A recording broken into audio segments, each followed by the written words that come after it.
Welcome, everybody. I see that we've got all of our presenters on the line now, so we can get started. Welcome to the North Shore Jump on a Heat Pump Homeowner webinar. My name is Darla Simpson. I will be your facilitator and host today. And I would like to recognize our three program sponsors: the City of North Vancouver, the District of North Vancouver, and the District of West Vancouver. We also have three special guests joining us today.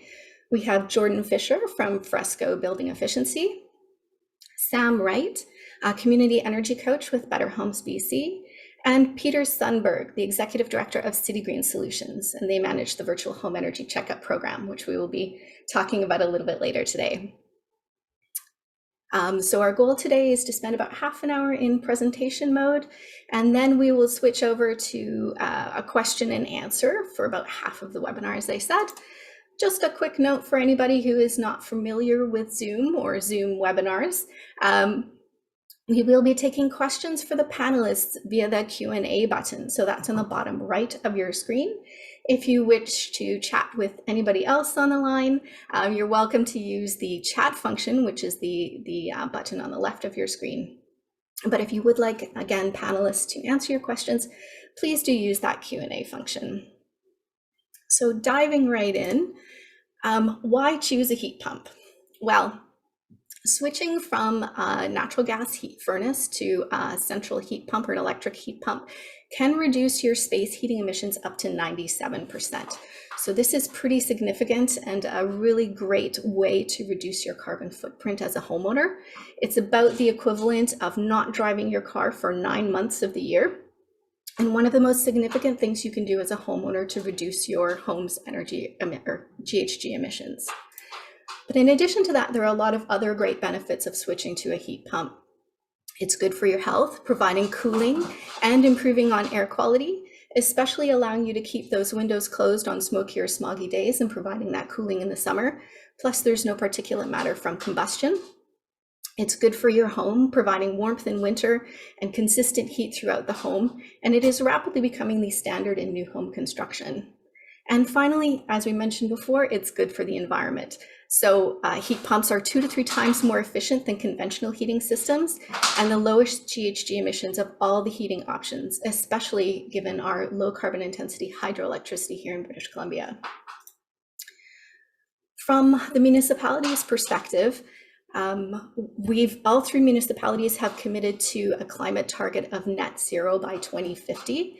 And you can see here by the image that emissions from our residential building sector have one of the greatest potentials for reductions in our community GHG emissions. So that's why the municipalities are certainly supportive of moving to heat pumps where it is feasible. We're also seeing a number of other policies come online in support of this. So of course, the Energy Step Code was adopted in 2018, supporting higher energy efficiency in new construction. And we are anticipating an alterations code sometime around 2030, which will again encourage more energy efficient building options. And that's for the retrofit market. We're also seeing voluntary home energy labeling and other things come online. So this is a great opportunity to make the switch now to a heat pump and get your home future ready. So what is the Jump on a Heat Pump program? So it's a collaboration of the 3 North Shore municipalities, as we mentioned, and the purpose is really to increase the adoption of fuel switching heat pumps from across the North Shore. And the municipalities, together with support from BC Hydro, have provided a number of videos, homeowner guides, and links to resources for homeowners that are interested in making the switch, all to support you with more information to kind of understand what you're getting into and if a heat pump is right for you. So all of those resources are available on your local municipality's website. Just search for heat pump and the page should come up. In addition to these resources, there's a fantastic new resource that they've brought forward, and that is the virtual home energy checkups. So this is a concierge style service. You can go online and fill out a form, add a little bit of information about your home, what your goals are, and some of your motivations or considerations as you're looking to possibly switch to a heat pump. They will schedule a phone meeting with you and an energy expert to dive into some of those details. And then you'll receive a report customized for your home with the results of your energy checkup and recommended next steps. So the goal here is really to help residents know where to start and what's going to work for their homes.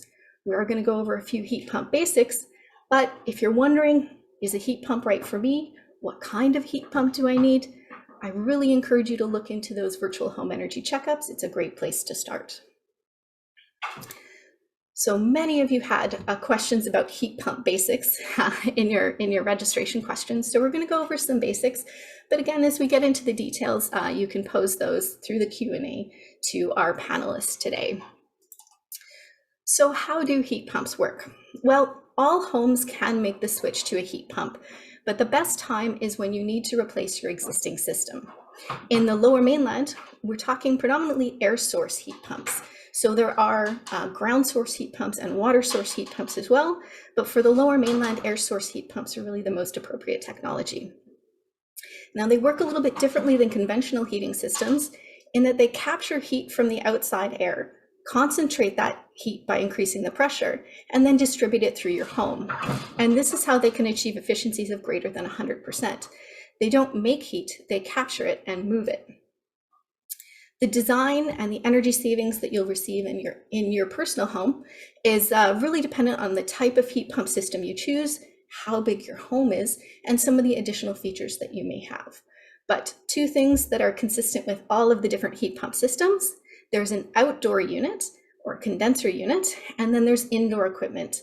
So either an air handler that distributes the heat through existing ductwork, or an indoor unit or a head, which is more like you would see in that you might be familiar with from central air conditioning systems. And just a note for those who are maybe unfamiliar with the technology or haven't seen it, because there's an outdoor and an indoor unit, it does require one or more penetrations through the exterior. Again, that does depend on the design, and they may even be able to use existing penetrations through the envelope in that retrofit. So that's something to discuss with your contractor as you're designing the specific system for your home. So the first heat pump system we're going to talk about is a ductless heat pump. So ductless heat pumps can be installed in any home because they don't use the existing ducting or the radiant heating. They're standalone systems.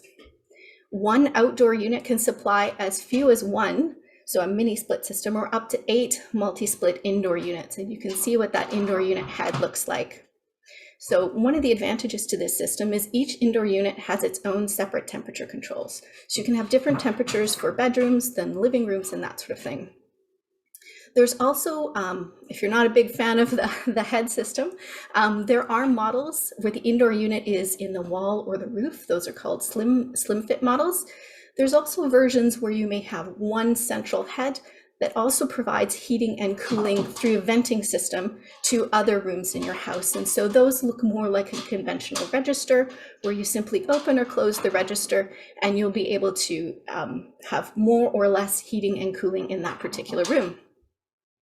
Now, of all of the different heat pump systems, these tend to be the least expensive options, but the cost is really dependent on the number of heads, and sometimes even you may, if you have a very large home, require more than one heat pump system. So again, the cost is very dependent on the application and how many heads or spaces that you want to heat. For most folks today, there was a lot of interest in the central heat pump. So this particular system is designed to replace an existing gas furnace. They use the ductwork that is existing in your home, and they just install a little bit of a return. So this is typically a small amount of ductwork and doesn't need to be too invasive. These provide both heating and cooling, and they're in the mid-range for cost. And we'll talk about cost a little bit more for these when we get a little bit later in the presentation. And so yes, these are kind of the standard. I will note here in the picture, you can also see that there is a hot water heat pump. And so there are heat pumps for domestic hot water and combined heating and hot water systems for central heat pumps as well. We're not going to get into that today, but if you are interested in a combined heating and hot water system or a heat pump for domestic hot water, you can definitely talk to your contractor about that. And there are rebates and incentives available for those as well. The final system we're going to talk about today is an air-to-water heat pump. So these are meant to replace a gas boiler in your home and are used in hydronic heating systems. So that's radiant in-floor or radiant panels. These exist, but they're fairly uncommon in retrofits because they are a little bit more complex and a little bit more expensive, but definitely doable. They do provide heating. Again, the cooling part of it can be a little bit more challenging because we don't want to cause condensation issues on the floor, especially in-floor radiant heating. So they're a little bit more of a complex retrofit. We are seeing them in new home construction. So a few factors that influence cost. So we've already spoken fairly briefly about system type. So if you're going with a ductless, a central heat pump system, or an air-to-water heat pump system. The amount of heat needed in your home is another factor that it's going to influence the overall cost. So the size of your home, how many heads you need or how far that ductwork needs to go, is one of the features. And this is where some other sorts of energy efficient measures might be a good option for your home. If you have a particularly old home or particularly drafty home, upgrading insulation or improving the air tightness can really help to reduce that heating demand, allow you to work with a smaller heat pump system, and then you'll receive those additional cost benefits. As we've spoken about a little bit before, the equipment you select also is going to affect the price. And just like buying any other appliance in your home, there are a range of manufacturers and models, and price doesn't always equal performance. So working really closely with your contractor to make sure that you're asking about the things that are most important for your home and getting a high performance system that's going to work for you. The other factor that can come up in a heat pump retrofit are some of the associated renovation costs. So as we mentioned, if you are switching from a gas furnace to a central heat pump system, some small changes in the ducting may be required, and so there's a small cost for that. You may need electrical panel upgrades, particularly if your electrical panel is at or near capacity right now. Again, there's some incentives available for those electrical panel upgrades, and it's always good to have your home EV charging ready. That's another thing that we're seeing. So this is a cost comparison for a retrofit in one home here on the North Shore. It's a 26,000 square foot single family home built in the 80s. They did have some envelope upgrades, so they installed some extra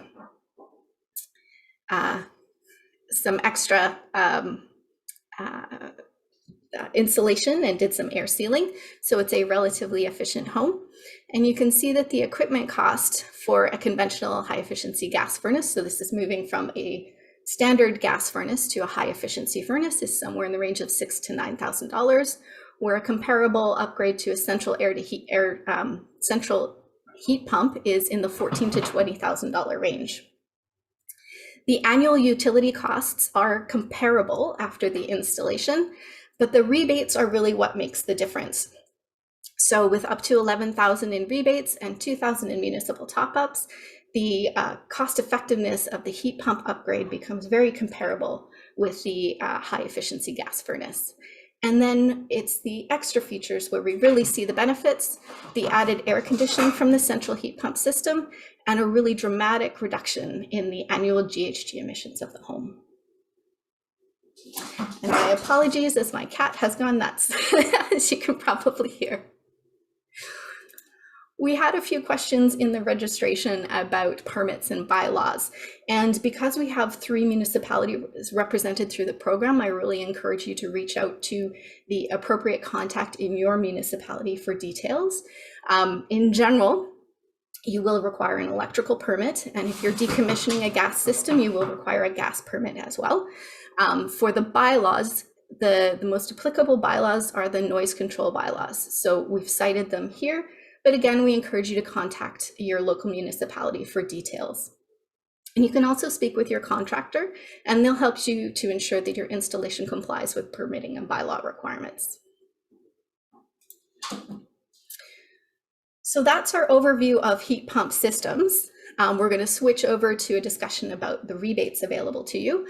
But I just want to feature again that if you have questions about the appropriate kind of heat pump, whether or not your home is appropriate for a heat pump or where to start, we really encourage you to go and get a virtual home energy checkup. You can go directly to jumponaheatpump.ca, or you can go again through your municipal website, search heat pump, and there's a link available for you there. With that, I'd like to hand it over to Sam Wright. So again, Sam is a CleanBC Community Energy Coach, and she helps with the program design and delivery focused on engaging and supporting community members and organizations. She has a passion for sustainability and clean energy choices and enjoys collaborating with various stakeholders to achieve community level reductions in GHG emissions. So, Sam. Thank you, Darla. Are you able to pass over the screen share to me, please? Right. All right, should be ready for you now. Perfect.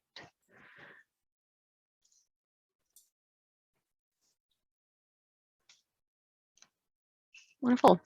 All right, so I'm going to spend the next few minutes here diving into some of the rebates that are available when considering a heat pump upgrade.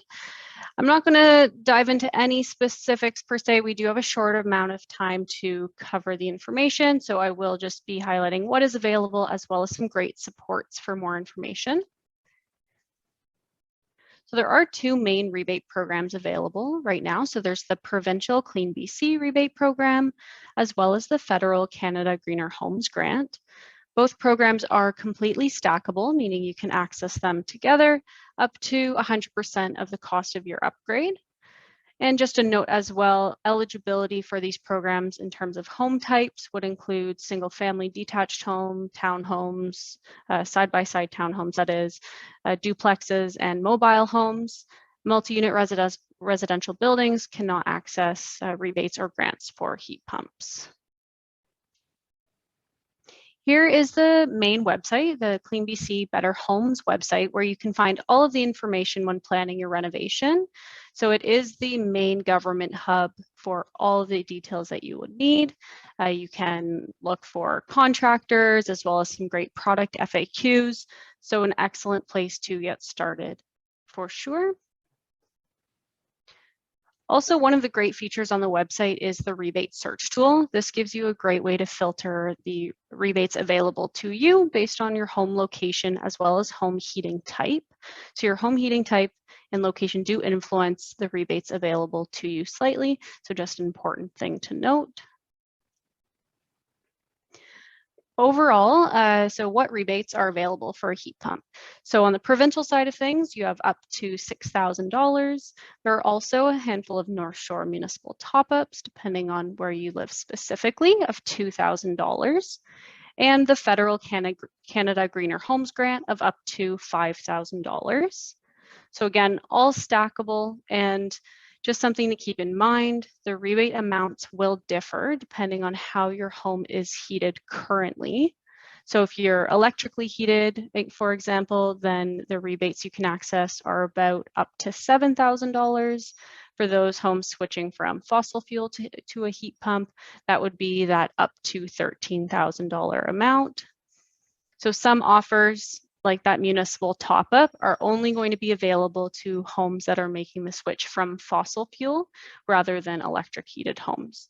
So of course, for the full details, go to betterhomesbc.ca so you can figure out what rebates are available for your particular home. Just a few important reminders for both programs. I'll speak to the provincial program first. So rebate amounts are based on the primary space heating system prior to upgrade. Again, that fossil fuel or electric heat. Deadlines to apply. So for each upgrade for the provincial program, you want to make sure you can apply online within 6 months of the invoice date.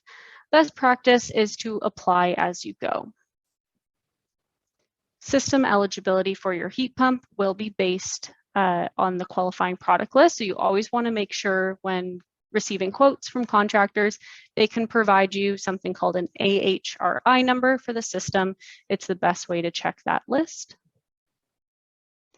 On the federal side of things, for program eligibility, you do need to complete both a pre and post upgrade EnerGuide home evaluation. It is a requirement for the federal program, and the home must be your legal residence as the homeowner. So if you have a secondary rental property, it would not be eligible for the federal. It is, however, eligible for the provincial program, just as a note. Grant amounts are based on the heat pump efficiency ratings. And grant amounts generally range from about 2,500 up to 5,000 for the heat pumps. And it is up to 5,000 across all upgrades for this program. So if you are planning on doing other upgrades, it maxes out at 5,000. And similar to the provincial program, the system has to be found on the qualifying product list. And single head ductless systems are not eligible for the federal grants. And always great to end on, okay, what support is available to me? So if you do have any questions about where to get started, how to confirm eligibility for the provincial program, there's a great resource, the free Energy Coach support, and definitely recommend giving them a call or sending an email for more questions about your renovation project. And that's everything from me. Wonderful. Thank you so much, Sam. And we've got some questions coming into the Q&A already. I do encourage you to pop more in there as they come up to you. And Sam is going to be part of our panel, so you can ask her more questions directly. So we're just going to cover off a few common heat pump questions that we get. I'm just going to confirm everybody can see. Yep. All right. So do heat pumps work in cold climates? This is a really common question. And yes, absolutely, they work in cold climates. And Natural Resources Canada has tested them in the Yukon, and they definitely work. So they're very much going to work for our North Shore climate. You do want a model that performs well at colder temperatures. And so look for that cold climate rating on the heat pump that you select. And again, working with your contractor to make sure you get a model that's going to work for you and whatever what the needs of your home are. Another question we get quite a lot is, do I need a backup system? So do I need backup electrical resistance heat or a dual fuel system? So a heat pump and a natural gas furnace. And it's really not necessary in our climate for the most part. Some people prefer a dual fuel system or a backup system for extreme cold events. But again, if you're getting a cold climate heat pump with the rating to -12 or colder than that even, it's going to handle any of those cold temperatures that we get here in North Vancouver. We also see it sometimes in homes with high heating demand. So that means that you have maybe older windows, maybe poor insulation. And so rather than installing a dual fuel system, which is going to be a little bit more expensive, you may actually want to look at reducing that heating demand with insulation improvements to start with. Another question we commonly get is, will I save money on my utilities? And the honest answer is it depends. So if you're moving from an electric resistance to a heat pump, yes, absolutely, your heating bills are going to go down. If you're moving from natural gas heating to a heat pump, it really does depend.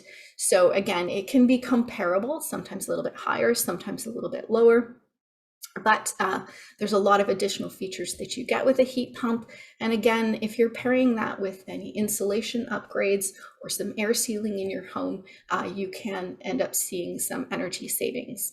And just a reminder that if you do want to go ahead with those air sealings or insulation upgrades, there are rebates available for that as well, up to $10,000. And again, going through that virtual home energy checkup, it's going to help to identify some of those opportunities for you. And if maybe starting with some insulation upgrades is your best opportunity, regardless of the system that you install, reducing your heating demand is going to help reduce those utility bills. Another question that we get, are heat pumps loud? And the truth is, some of them can be a little bit loud. Most are comparable to, say, standing next to your refrigerator. So that's kind of the noise volume. And as we all know, depending on the model of refrigerator you purchase, it can be a little bit loud or a little bit quieter. So if having a quiet model is something that you're concerned about, do talk to your contractor about selecting a quieter model. The other thing that you want to think about is siting that outdoor unit or the condensing unit in the right spot in your yard. You definitely don't want it under, say, a bedroom window where it might disturb you while you're sleeping. And then finally, making sure that that heat pump is well installed is going to reduce any of the noise issues or noise concerns that you may have. But in general, if you're asking for a quieter system, they are fairly quiet. Will I have to upgrade my electrical panel or supply?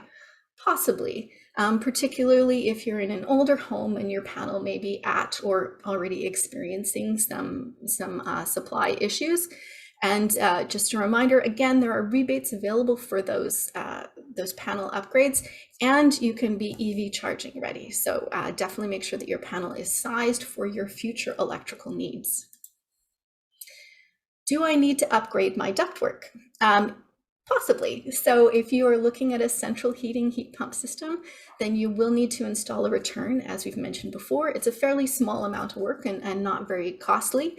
If you have a larger home or if you may have existing problems with your ductwork, you may want to ask your contractor about opportunities to improve the airflow and heat distribution. So this is especially if you have pre-existing heating issues in your home.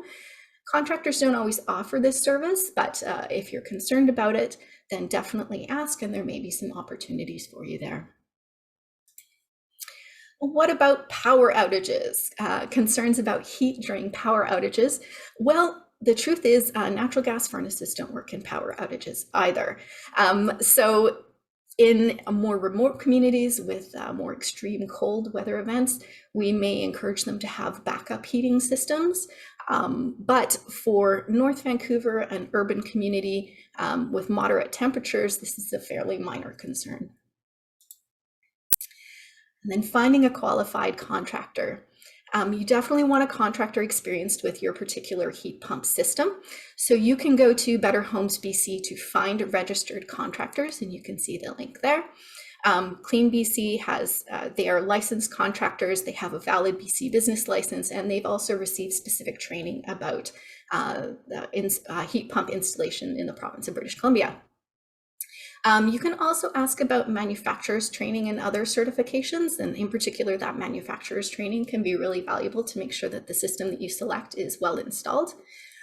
Just a note that they should definitely provide a site visit before finalizing the quote and make sure there are no costs or concerns. So again, is there any extra ducting work that needs to be done, any electrical panel upgrades that need to be done, just so that you understand the full costs of making the switch. And we always recommend getting at least quotes from at least 2 contractors. And then finally, what kind of maintenance is required?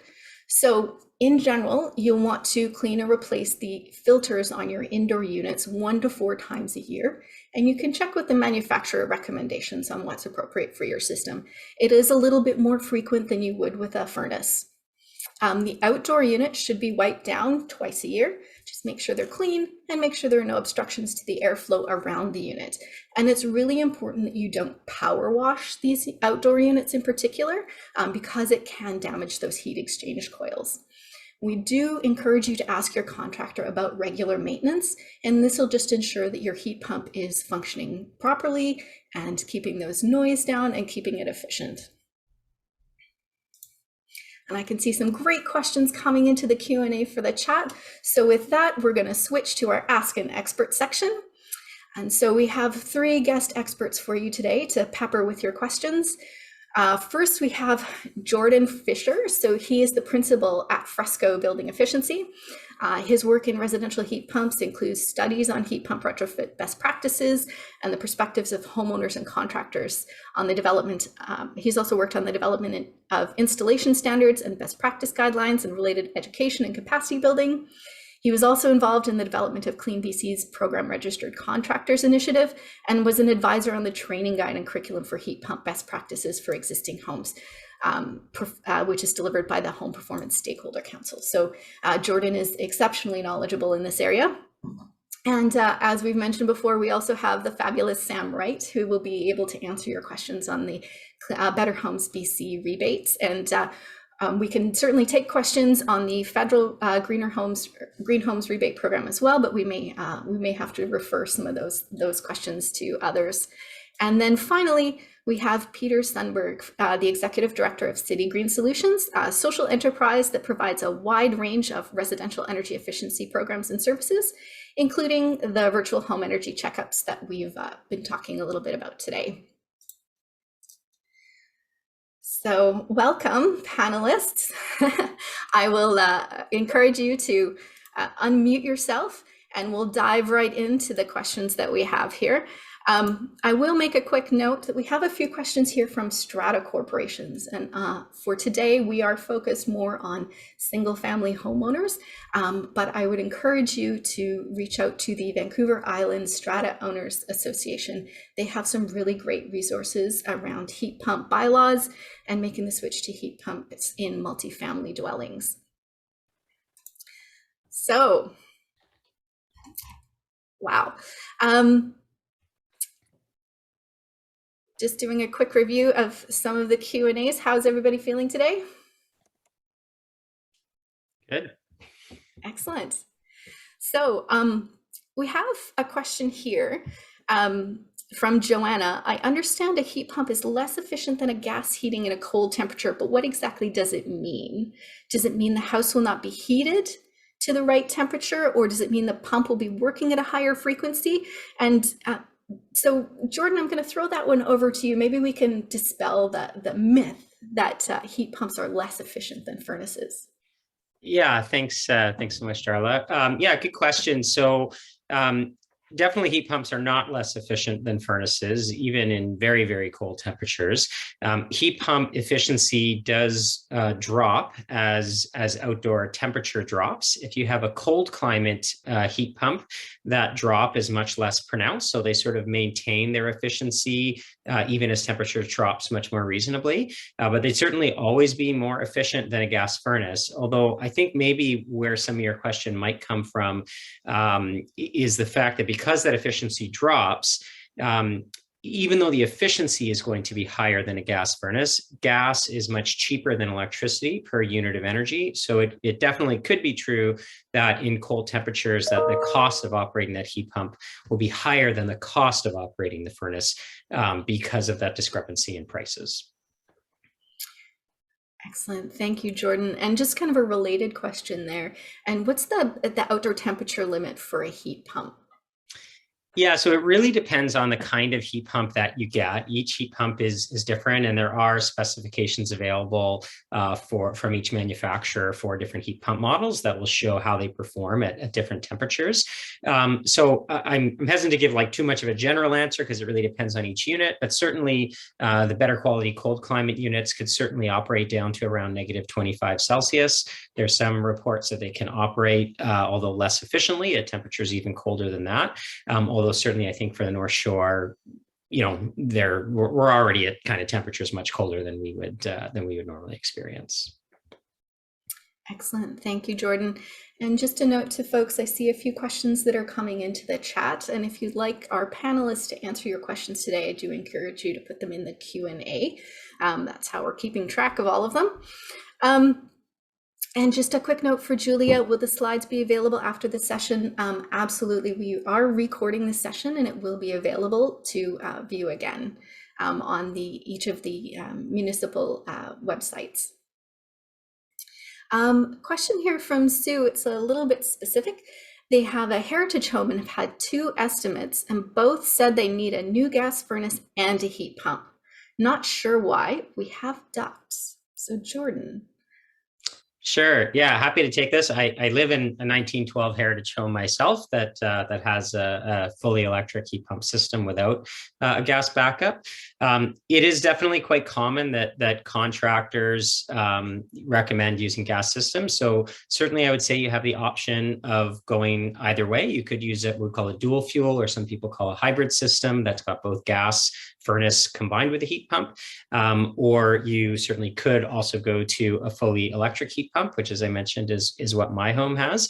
Obviously every house is a bit different, and every system is a bit different. So without knowing your house, I'm not sure exactly, why the contractors have made that specific recommendation. But I would say as a general rule, for the vast majority of cases, you could use only a heat pump without a gas furnace. But I would say, generally speaking, to do that, you are either going to need some combination of either using a higher quality heat pump, like a cold climate rated heat pump that tends to be able to put out warmer air and be able to work at colder temperatures. You may need some improvements in your ductwork, depending on the condition of your ductwork. It's a little easier for a gas furnace to function with ductwork that's sort of less than ideal. And then the other option that you have, and I'd say this applies to everybody, is making other improvements to your home, like insulation or air tightness, things that lower the overall heat load of your home, basically how much heat your home needs. And all of those will make it easier for you to be able to operate with a heat pump only system. But certainly you'd have both options. Excellent. Thank you, Jordan. And Peter, I'm wondering if other folks have questions like this about what system is appropriate for their home or what might be necessary. Maybe you can tell us a little bit more about the virtual home energy checkup. That sounds like a good place to start. Yeah, there's a number of questions that we're very happy they're asking and having answered today. But if you have other questions and really specific to your home and you need some time to think about it and to speak with a professional, you can register for a virtual home energy checkup. I think the link's been provided and we'll provide it again. And what will happen is essentially you'll have a phone call or a video call, depending on your preference. With a professional, you can ask all your questions. So you can say, I've got this type of a home, and we're thinking about the options.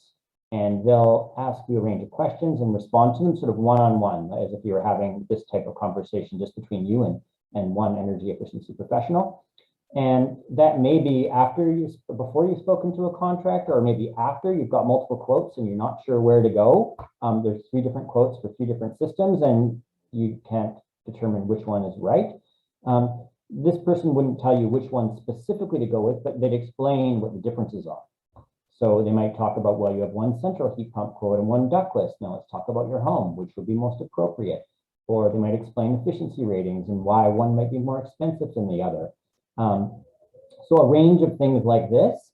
And in addition, if you're just not sure about switching to a heat pump and you need to just basically talk through someone in confidence who's not trying to sell you anything, they're just trying to answer your questions. So we highly recommend it. And we found the people that participated in it just found much more confident moving ahead with what they wanted to do. And often, truthfully, decided they're like, wait a minute, we have never really thought about upgrading our attic insulation, and we didn't realize that 50 to 80% of the rebate would cover the cost of the insulation. So there's like a huge benefit to them to doing some of those things, because the person sort of asked them some questions and provided them some answers and sort of helped them get down the path and making the purchasing decision. So that's what a virtual home energy checkup is. If you can't find those answers other places, we recommend you do. If you do have questions really specifically about rebates, then we recommend you calling the Energy Coach line, because then they have people that 9 to 5, Monday to Friday, will answer those types of questions about rebates and basic eligibility or AHRI numbers and whether or not those are eligible and what have you. Then you call that line. Thank you. Fabulous. Thanks, Peter. Another question here coming in. So can heat pumps be installed in post and beam houses? Jordan, is there any reason we couldn't install a heat pump in a post and beam house? I can't think of any reason you wouldn't be able to install it in a post and beam house. I don't know, Peter, do you have any thoughts on that? I can't think of a reason. I mean, essentially a heat pump can be installed in almost any type of home or building. Obviously different considerations for high rises and other things, but any home or building can have a type of heat pump in it. Fantastic. A slightly more technical question coming in from Derek. So he's curious what kind of coefficient of performance do heat pump installations get in our North Van climate? And would that change in an air versus a ground source heat pump setup? Do you want me to take this one? Yeah, go for it, Jordan. Sure. Yeah, so great question, Derek. And for those who don't know what Derek's referring to with that coefficient of performance, or COP. So COP is basically a ratio for the amount of energy that the system uses to run to how much energy it puts out. So for example, an electric baseboard would have a COP of 1. It basically takes 1 unit of electricity and turns it into 1 unit of heat. And as I think Darla alluded to earlier in the presentation, heat pumps actually put out more heat than how much energy they use, because they're really moving heat from one place to another, basically pumping heat from one place to another, rather than actually generating heat. So anyway, that's just a bit of a background. But the COP really depends on many different factors. So it's tough to just come up with a typical. And part of what it depends on is temperature. So I would say, there are heat pumps that in the right conditions could perform with a COP above 5, but I certainly wouldn't expect that as like a normal sort of operating condition. A number of the studies that we've looked at that have sort of evaluated COPs in different conditions tend to have COPs from sort of the low 2s to the low 3s as sort of typical. But again, it's really going to depend on the specific type of heat pump you buy, the temperatures, the way your home is set up, and things like that. And Jordan, that's something that folks can talk to their contractors about as well, that they don't necessarily need to know all the technical language, but just asking about performance at colder temperatures and efficiency at colder temperatures. Yeah, absolutely. Speak to your contractors about that. It's even also just a great way to sort of suss out how knowledgeable your contractors are. But manufacturers present the information slightly differently, but typically speaking, at the very least, each heat pump model will have information available that unless you really dug into the manufacturer's website, you might not find yourself, but your contractor should certainly be able to provide it. That will say what is both the output and the efficiency that any particular heat pump has. They won't give it for every range of temperature, but they'll typically give it for at least a couple of different temperatures, and that can give you a pretty good general idea. And the lower one of the temperatures that they typically use, I believe, I don't have it in front of me, I think is around -8 Celsius or something like that is a really common one, which is great because that tends to be like the colder end of the kinds of weather you might experience in the North Shore. So it should give you a general idea. But again, with any kind of equipment, heat pump or cars or anything, obviously the manufacturer's specs aren't necessarily exactly what you'll get in the real world, but it should give you a pretty good general idea. Excellent. Thank you, Jordan. With this question from Paris, I think I'm going to send it over to you, Peter. So Paris is wondering if their hydro bill will increase in summer if the weather is hot. Definitely if you, for example, are not currently using air conditioning, you don't have an air conditioner or a heat pump, and then you get a heat pump and maybe you had it last summer and wanted to use it quite frequently for a few weeks when we're in the heat dome, then, definitely your energy bill will increase if you're introducing a new electrical load into your home. How much it'll increase will depend on, how efficient your home is and, how much it's keeping that cool air inside. So typically what we always recommend to anyone doing any type of heating system or air conditioning system is to really look at, are there other energy upgrades you could do? And again, there's fantastic rebates for insulation. Installing insulation keeps your home warmer in the winter, and it keeps it cooler in the summer. It keeps that heat outside. So a $2,000 attic insulation job, you might get $1,200 or $1,300 back in rebates, and then you're saving money on your energy bill and on your cooling bill. So it may increase if you introduce air conditioning into your home, but it might not increase that much. Heat pumps are very efficient. Air conditioning is the most efficient type of air conditioning. So likely in the heat dome, if you used it for 2 weeks, it'd be a very marginal amount that I think most people during that heat dome would have been very happy to pay that small extra amount of their energy bills for being able to sleep well for 2 weeks and being comfortable in their home. So I think, but there will be some increases, but not too much if you're using it modestly. Excellent. Thanks so much, Peter. And we have about 15 minutes left for questions. We have a couple more, but just a reminder that if folks would like the questions answered by the panelists, to pop them in the Q&A, and we'll get to them shortly. This next question from Grace is about the outside units, and specifically if it needs to be protected from the rain. But Jordan, perhaps you can speak to the outdoor units and siting, and what are kind of the ideal conditions for siting your outdoor unit? Yeah, so it's a good question.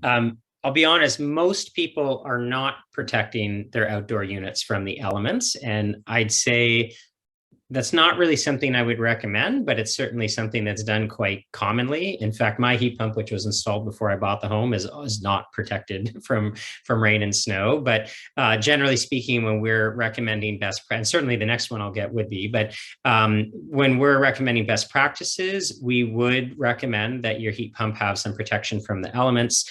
So for example, if you had large amounts of snow that was accumulating on your unit, that could actually impair the functioning of the unit and even potentially damage the unit if you ended up with actually freezing inside that unit. But certainly I think it's very common that people are not actually providing that kind of protection. And most of the time it's fine. I just did a heat pump installation in a house recently, and we were able to successfully get the units covered. But one thing I will say to avoid, sometimes people out of a desire to keep it out of the elements, sometimes might put that outdoor unit somewhere where it doesn't really have good airflow, like maybe under an enclosed porch or something like that. And that's something we wouldn't recommend. You do want to make sure that there's lots of airflow, because what your heat pump really is doing is it's basically sucking heat out of that outside air. And so if you kind of trap it into a space where it doesn't have enough airflow, it'll basically suck out all the heat, and then it'll actually make that air colder. So you ideally, yes, should protect it, but try to make sure you still leave it somewhere that has good airflow. Peter, is there anything that you'd like to add in terms of kind of maintenance or siting of outdoor units? Yeah, I mean, and the only thing I'd say, when it does snow, and as it did snow maybe a little bit more this year than past years, just like shoveling it, like around your walk, you spend a couple minutes and shovel a few feet around it. And I think just in terms of siting, another important thing for siting is, I think was mentioned, just for sound, you don't want to put it maybe underneath a bedroom window or your neighbor's bedroom window. So siting it in a good location where you can access it if you need to shovel snow. But so you could, and that could be, in the front yard behind some shrubbery, that so it still doesn't, impede the aesthetics of your home, or in a place that where it will make a little bit of noise. It's not going to be bothering you. So maybe not on your deck where you're having dinner, but down below the deck at the bottom of the stairs from your back deck or something is a good place. So again, I'd say very low maintenance for outside, but siting it and placing it, really talk with your contractor about that, so it's in the right location. If the refrigerant lines are needing to be run from a mini split system, that you're happy where those refrigerant lines are going to be run across your home. Those are just important considerations, like you would do with any type of home retrofit, before you install equipment in your home. If I could just add one more comment. Yeah, thanks, Peter. Great comments. Two things, actually. So one that I should have mentioned, often you can get, enclosure is not the right word, but basically you can get something that is basically like a shield for your heat pump that will have like a very small roof over it and even a small protection around the side of it that still allows airflow. So that is something that sometimes people do if they want to give it some protection and they can't get that in the spot that they want to put their heat pump. And just to further Peter's point about refrigerant lines or the line sets. So I don't know if we showed any pictures of those, but basically these are the lines that basically connect the outdoor unit to the indoor unit. And so one recommendation on siting is ideally to try and site the outdoor unit relatively close to where the indoor unit is. So if you can avoid having to have, an outdoor unit on one side of your house, and then the indoor unit is going to way around the other, so it's got to go all the way around. For one thing, that actually helps improve the performance of the equipment, but also helps keep the install costs down, and it also minimizes the aesthetic impacts of having to have these lines running all over the place. Excellent. And again, working with your contractors to make sure they are the professionals and very aware of some of these issues. Another question here that we've got is for Sam, I think, and this is in regards to the EnerGuide home audits that are required by the Federal Green Homes Program for their incentives, and specifically the cost of that pre and post audit. Yeah, absolutely. You know, that price, similar to working with a heat pump installer, that will range depending on your location, the size of home, and the energy advisor that you work with. I do recommend receiving a handful of quotes from energy advisors so you get a better estimate of what that cost may be. And there's two components of that as well. You have your first evaluation and your second evaluation, so your pre-upgrade and post-upgrade. And some energy advisors may offer that as a kind of one cost for both, or they may split it up into two separate costs. The first often being about twice as much as the second, just time and processes there. So very generally speaking, I would say the first evaluation tends to range between $500 and $900. Again, that's going to range quite a bit. And then the second, about half that. Excellent, thanks, Sam. And there are rebates available for those home energy assessments as well, correct? Yeah, absolutely. The federal program does offer $600 to cover the cost of both evaluations. And if you do complete your evaluations before March 31st of this year, there are some rebates on the provincial side of the through CleanBC as well. Those do end at the end of March, particular. Fantastic, thank you, Sam. We have another question here. Lots of older homes interested in making the switch to heat pumps. So this is an older home from the 1930s. They have a radiator and a gas boiler system for heat. And they're wondering about retrofitting the gas boiler with a heat pump and using the existing radiators, or maybe switching to a ductless heat pump system. And Jordan, I'm going to send this over to you first. Sure. So if you have a radiator and a boiler, it is potentially possible to switch to what we'd call an air-to-water heat pump. So basically a heat pump that's drawing heat out of the air and then putting it into a hydronic or a water-based system. It's not very common. They tend to be quite a bit more expensive. So in new construction where you're building a house that is super, super efficient and doesn't need a lot of heat, or I suppose theoretically, if you also had an old home where you made really, really big improvements to the building enclosure, windows, insulation, et cetera, then it's potentially is possible that you could do it. But you know, Darla mentioned potentially moving to something like a ductless system would likely be something that is simpler and would also give you the advantage of cooling, which I'm assuming your radiator system doesn't provide, although there are new systems that provide that. It's very unlikely your older system would. So it's potentially possible, but honestly, it's probably pretty challenging to do that in a retrofit scenario like that, whereas a ductless heat pump or some other form of split heat pump is probably most of the time probably be a more cost-effective way to go. But again, it depends on each situation. And we're using two terms fairly interchangeably. So a ductless heat pump system or a split model heat pump system. Those are both the standalone systems. So outdoor unit and then indoor head units. And the multi-split, that just means the number of heads, right? Do we want to clean up some of that terminology at all? I think that's good enough for now. I don't want to complicate it. Excellent. So we have a couple of questions here about costing. And so wondering here, Jordan, you mentioned earlier that colder temperatures, a heat pump may be more expensive than a gas furnace. And they're looking for dollar examples, which I know is really difficult without knowing, you know, a lot more detail about the home. But I think maybe could you speak again to the COP of performance and kind of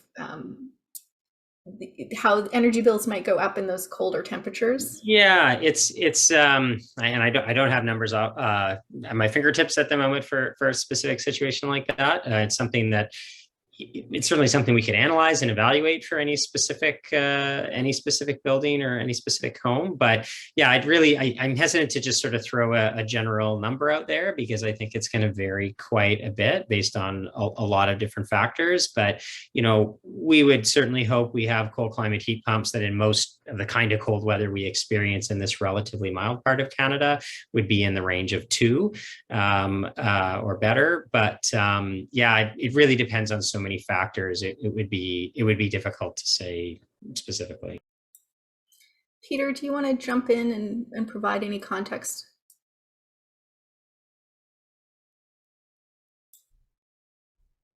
That pesky mute button. And most is sliding away. So I was responding to an email in the chat to someone, or to a question in the chat. So maybe please repeat that question. Just speaking to the kind of utility costs for heat pumps, particularly when we have those cold snaps in North Vancouver, any context on kind of how your utility bill might increase or increase relative, regardless of whether or not you have a heat pump system or furnace system. If we have a cold snap, your utilities will go up. Definitely, we heard from people sort of across the province, regardless of their heating type, that their energy bills went up, and people even burning wood were packing a lot more wood and getting their fire going. So that was sort of across the board. We had historic lows that people aren't necessarily used to into the future. Whether we're going to get those again is questionable. But where we go back to again, for all homes, if we're experiencing more of these cold or hot snaps, it really is going to be of good value to all of us to look for other energy upgrade opportunities. To insulation where we can. A lot more people realize that air sealing and insulation job I put off for many, many years. It's because it was never that cold or that hot. It's now starting to seem like a lot more important thing to do. So that's what we'd recommend before any heating system. Just make your building envelope better, and that's going to keep your energy bills lower. Your electricity bills would have gone up. People with heat pumps and the cold snap, it went up. Other important note, BC Hydro is moving towards removing its tier 2. It might take some time. So that high peaks that people are going into, or higher energy bills into the future, will hopefully be going away as that higher tier 2 goes away. And that's one of the things that BC Hydro is trying to promote, electrification of heat pumps. And they're realizing they don't want to be charging people more than they think they need to. So energy bills will go up when it's cold with all fuel types, including with heat pumps. Excellent. And the time is just flying by. We have less than 5 minutes left. So I'm afraid we aren't going to be able to get to all of the questions in the Q&A today. I will say that after this webinar, you will receive an email. It'll have a contact for admin at Jump on a Heat Pump. So you're welcome to forward on any questions that you may have there, and we'll do our best to answer them. We have one question here that I would like to respond to, and that is, what is the average lifespan of a heat pump? I think that's a really good question that folks may be interested in. And Jordan, maybe you can take that one. Yeah, again, like a lot of things, it depends. But I mean, typically, I think in sort of analysis we see with utilities, very often they'll assume a lifetime of something like 15 years. That said, I've got a heat pump that's about 13 years old, and it is functioning perfectly correctly, and I wouldn't be surprised if it lasts well over 20 years. But if I was to make sort of an average estimate, I'd probably say something like 15 to 20 years. So fairly comparable to a conventional furnace. Yeah, I'd say it's generally speaking comparable. Certainly you'd want to do maintenance, but at the same time, you should also be maintaining your furnace and maintaining all the mechanical equipment that you'd have. Excellent. Thanks so much, Jordan. A big thanks to all of our panelists today. I know they've been madly answering questions in the chat and in the Q&A as well. So I really appreciate you being here and having your expertise on the panel today. I'm just going to take a few moments here to wrap up. And again, just a reminder that we do have a number of resources available for you. So if many of those questions that are left in the Q&A are specific to individual houses and what's the most appropriate system for your house. So if you're wondering if a heat pump is right for you, really encourage you to go sign up for one of the virtual home energy checkups. So you can visit your municipal website for programs and resources or to access that, or you can go directly to jumponaheatpump.ca. And that's again for the virtual home energy checkup. Really, really great resource. If you're already signed up and ready to install your heat pump and you're wondering about the most appropriate or rebates that are available for your home, we'd like to direct you to Better Homes BC for current rebates. So the website has a lot of great information. And then there's also the Energy Coach option. So you can go ahead and call up Sam or one of her colleagues, and they'll be able to help answer some of your rebate questions. And again, I will be monitoring the admin at jumponaheatpump.ca email. So if you have any further questions, something burning that we didn't get to today that you'd like answered, please do feel free to send me an email and I'll do my best to get that answered. I'd like to again say big round of applause and thank you to our panelists today. You've been fantastic. And thank you to our program partners as well, the District of North Vancouver, City of North Vancouver and West Vancouver, and of course, BC Hydro for their financial support. And thank you to everybody who's joined us today. We had a lot of interest in this webinar, and this is the third time we've done the homeowner webinar, and it's great to see so many North Shore residents excited about switching to heat pumps. Have a wonderful day, everyone, and thank you again for joining us.